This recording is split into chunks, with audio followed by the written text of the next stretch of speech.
Two men dressed as police officers walked into a Boston museum one night. They were about to steal 13 priceless works of art.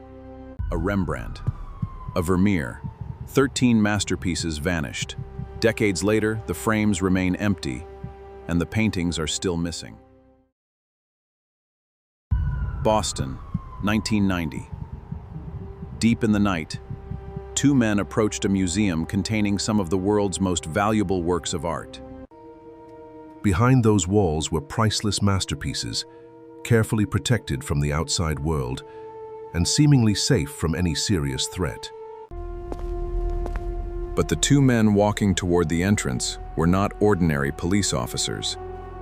They were about to become part of history. Their appearance was convincing enough to make the guards believe they were responding to an emergency inside or near the museum. That single decision opened the door to one of the most mysterious and devastating art thefts ever recorded, the museum from any serious threat. Within minutes, the guards had been restrained, leaving the criminals with precious time to move through the museum without interruption.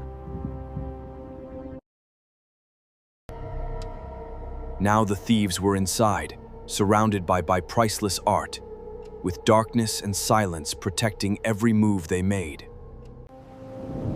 One of their most important targets was Rembrandt's dramatic masterpiece, The Storm on the Sea of Galilee. The masterpiece was forcibly removed from its frame, leaving behind only an empty space where the painting had hung. One of Rembrandt's greatest works had vanished, and the museum staff would not discover the loss until morning. The thieves continued moving through the galleries, selecting works that would later become some of the world's most famous missing paintings. They appeared remarkably confident inside the building, moving from room to room with a disturbing sense of purpose. Then they reached another extraordinary target, Johannes Vermeer's The Concert, one of the rarest paintings in the world. The priceless Vermeer was taken from the wall, disappearing into the darkness, along with the other stolen treasures. An artwork that had survived centuries was suddenly gone, leaving behind nothing but an empty frame and unanswered questions. The thieves had left other extremely valuable works behind, even though they had already gained access to the museum. But as investigators would later examine the crime scene, they discovered something that made the robbery even more puzzling. Why were these particular works chosen? Was there a specific plan behind every strange selection? The thieves also took a small decorative object associated with Napoleon. A strange choice compared with the masterpieces. Several ancient Chinese objects disappeared as well. This added another unexpected layer to the already confusing theft. When investigators finally counted the missing objects, the scale of the crime became clear. 13 works were gone. After roughly 80 minutes inside the museum, the thieves gathered their stolen treasures and prepared to disappear.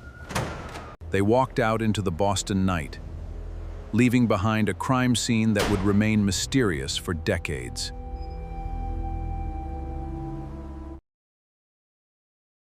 While the city slept, the stolen masterpieces were already gone. But inside the museum, nobody knew what had happened.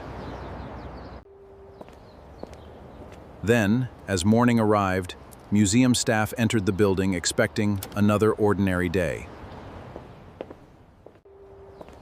But something immediately looked wrong. One of the museum's most important paintings was no longer there. The empty frame confirmed the first terrifying discovery. A masterpiece had been stolen during the night. Then another empty frame appeared. turning a suspected theft into something far more serious. When the Vermeer was discovered missing, investigators realized this was no ordinary burglary. 13 objects had disappeared from the museum, creating one of the largest and strangest art thefts in American history. The FBI quickly arrived at the museum, beginning an investigation that would eventually last for decades. Agents photographed the galleries, examined the frames, and carefully documented every detail the thieves had left behind. Every possible fingerprint, mark, and piece of physical evidence was treated as a potential clue.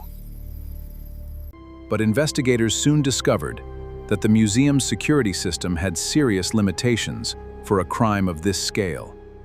There was no modern network of cameras recording every movement, leaving investigators with far fewer visual clues. The criminals had entered through deception, controlled the guards, and moved through the museum before anyone could stop them. The disguise may have been their most important weapon, because it allowed strangers to cross the museum's first line of defense. They looked enough like police officers to convince the guards that their presence inside the building was legitimate. The security door opened, giving the disguised criminals exactly what they needed: access. Once that door closed behind them, the museum's priceless collection was suddenly exposed to two determined thieves. The stolen collection contained works whose combined value would eventually reach hundreds of millions of dollars. But even that enormous financial value cannot explain why these particular masterpieces were targeted. These weren't simply expensive objects. They were irreplaceable pieces of artistic and cultural history. And once stolen, they could not simply be replaced by buying another copy from a gallery or auction. Investigators began reconstructing the robbery minute by minute, searching for anything could reveal how the thieves escaped. Where did the thieves go after leaving the museum? And what route did they take into the night? Investigators searched for vehicles, witnesses, suspicious movements, and anything that might identify the getaway. The story exploded across the country, and the Gardner Museum heist became an international mystery.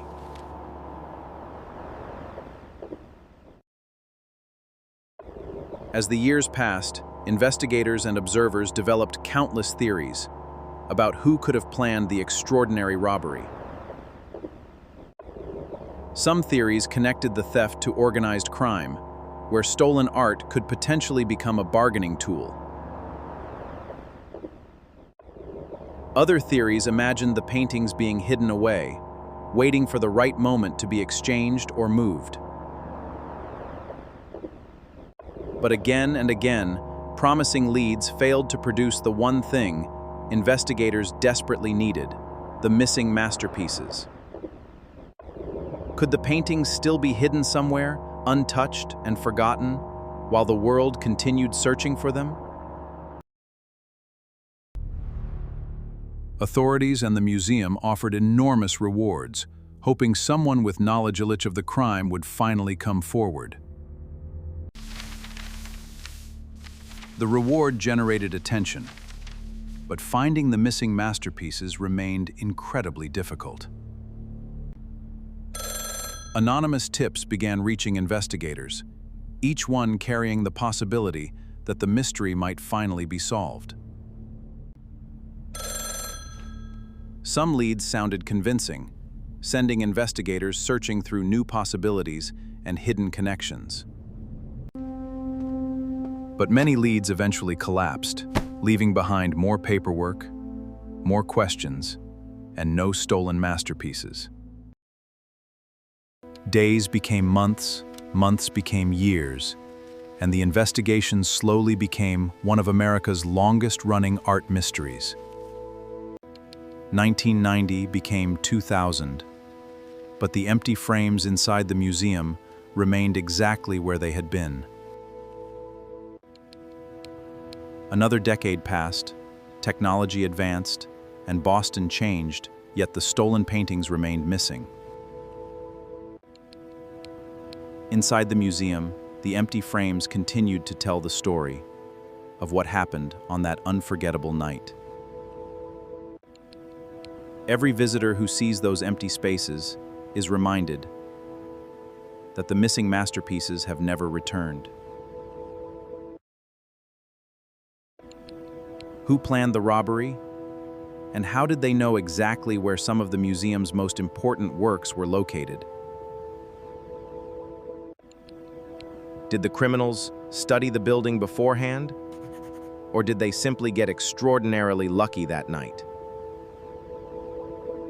Their movements suggested confidence, but investigators could never completely determine how much preparation came before the robbery. And behind every theory was the same unanswered question. Where were the stolen masterpieces taken after they left Boston?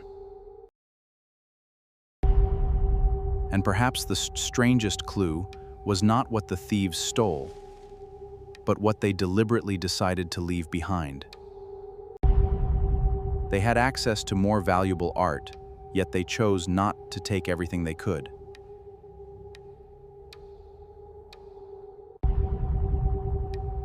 Instead, they selected particular objects, leaving investigators to wonder whether every choice had been made for a specific reason.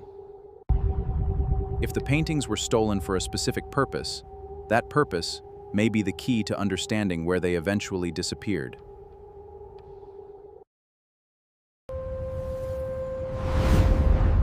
Once the paintings left Boston, they could potentially have been moved far beyond the reach of local investigators.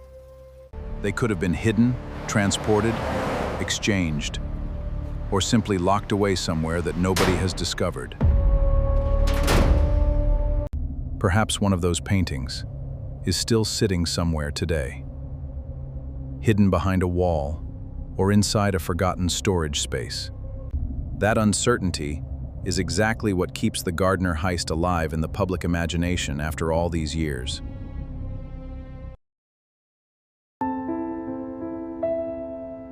The museum did not simply replace the stolen paintings with other artwork and move on. Instead, the empty spaces remain, preserving the memory of what was taken and reminding everyone that the story is unfinished. Instead, they are more than empty walls.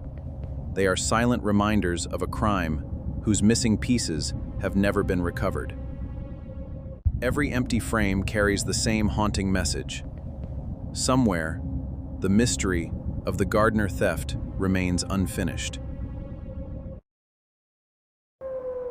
More than 3 decades have passed since that extraordinary night, but the mystery surrounding the stolen collection refuses to disappear.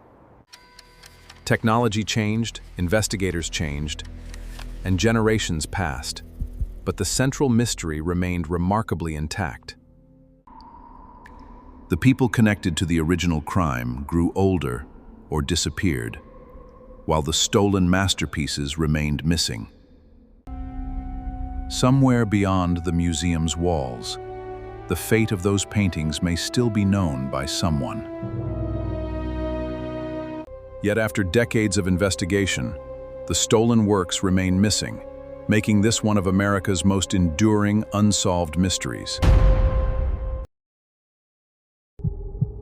Somewhere, the missing masterpieces could still exist, hidden from the public and protected by decades of silence. They could be behind a locked door, inside a private collection, or hidden somewhere no investigator has ever searched.